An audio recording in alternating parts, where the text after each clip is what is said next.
A few different, a few different factors led me to chiropractic.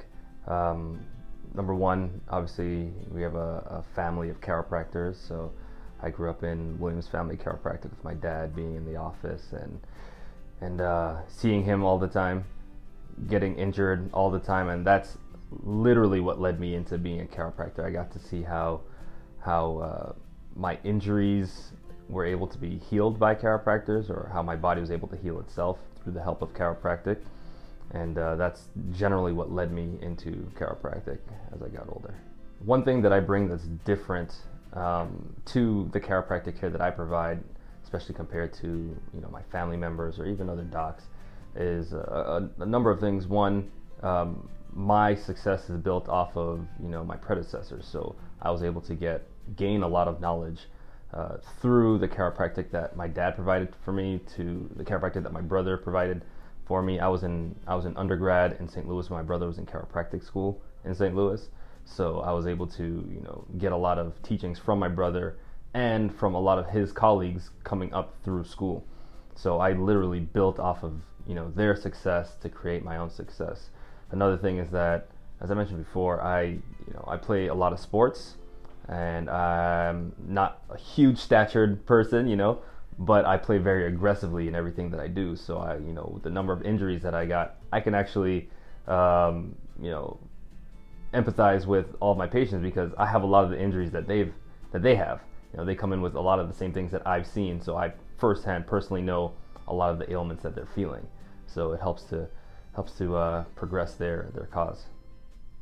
I never knew I wanted to be a chiropractor in particular until I think it was my junior year in college. I was a psychology pre-med major, and I was pretty convinced I was going to something in the healthcare field. So I wasn't sure if I wanted to do pediatrics. I love working with kids, some sort of sports medicine. I excelled at a few different things. I feel like something in computers or music could have been a fallback, but I always had healthcare in mind, and I feel like chiropractic came naturally, given my history and given the things that I've gone through myself. So I feel like that was generally became my path. The pandemic has changed a lot of things in this world. It's changed a lot of our practices, medical care.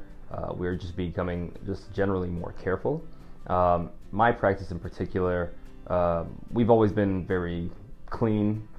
We've always, washed our hands after every patient, wipe down the tables after every patient. Everything is kind of gearing up to leaving some cleanliness for the next patient. So in that respect, that hasn't changed much for us. Initially, we probably saw maybe a drop off in patients as people were becoming a little bit more careful and not trying to be out and about.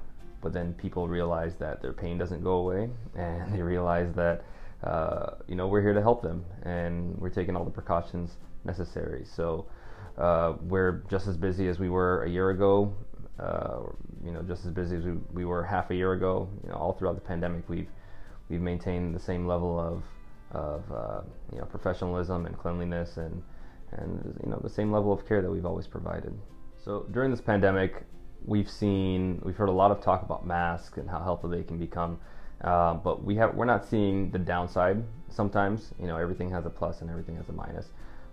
One of the things that we're seeing is if someone is wearing a mask repeatedly, not if it's a cloth mask, not a KN95 mask, but any type of mask. If you're wearing a mask repeatedly, if it's a disposable mask and you're wearing it for a week, 2 weeks, all of your spit and bacteria is getting caught up in the mask, and now you're breathing that in and bringing it back into your body.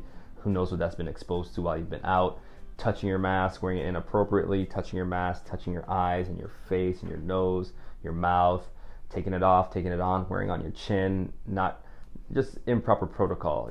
We've been told to wear masks, we're not told the appropriate way to do it. People not washing their reusable masks, just wearing the same mask over and over and over again. It's poor habits. So that can definitely contribute to the sickness that we're seeing. But also in our practice in particular, and I noticed it with myself, that's why I started looking for it in my patients, is if the mask becomes too tight, if you're wearing the mask too tight, it can pull on your ears, then pulls on the muscles of your neck, causing this little anterior head carriage. Your head goes forward, puts a little strain on your neck, and that causes pain and tension in the neck that also radiates into your head. So if you find you're getting headaches, you're sleeping okay, you're getting adjusted, you're getting massages, whatever it may be, but you're still getting those headaches, that could be your issue. Check that out. Who am I? I'm a lot of things. I'm Jay Williams. I am the second son of Marlon and Cindy. You guys may know. I'm an avid athlete. I love all sports. I love watching and playing all sports. I'm a soccer player. Naturally, I grew up playing everything. My parents had me in track and field first. Swimming with the Dolphins, bowling league, baseball, junior baseball with the Giants. We played soccer and basketball, and going to the school that I went to, they provided an outlet for all different types of sports, whether it's lacrosse or archery, pickleball, tennis, everything. We played everything growing up.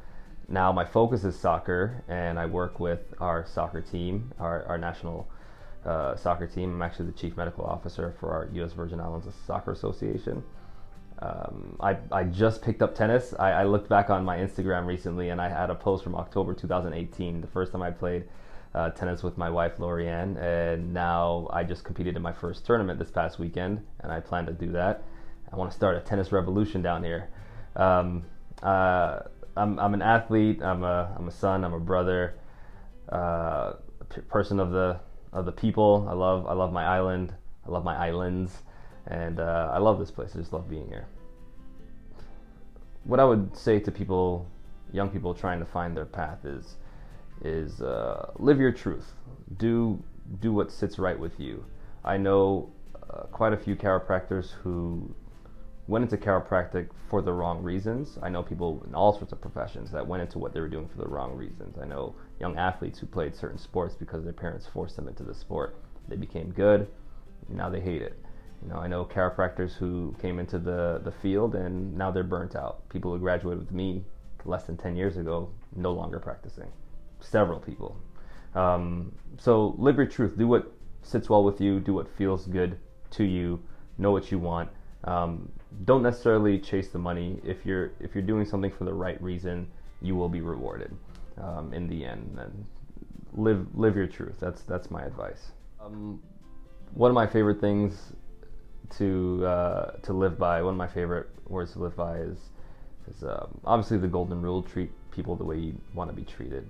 It's a good way to live, and if you give, you will receive. Don't always look for something in return, but it will come to you no matter what. But also live in the present. Don't worry necessarily about what's happening in the future because it hasn't happened yet. Don't create false narratives or baseless claims in your head, because it'll keep you up at night. I sleep great at night because I never think about that kind of thing. I sleep great. I don't take my work home with me, so don't ever do that. Just live in the present. Live your life. Have fun, and do what feels right for you and within you.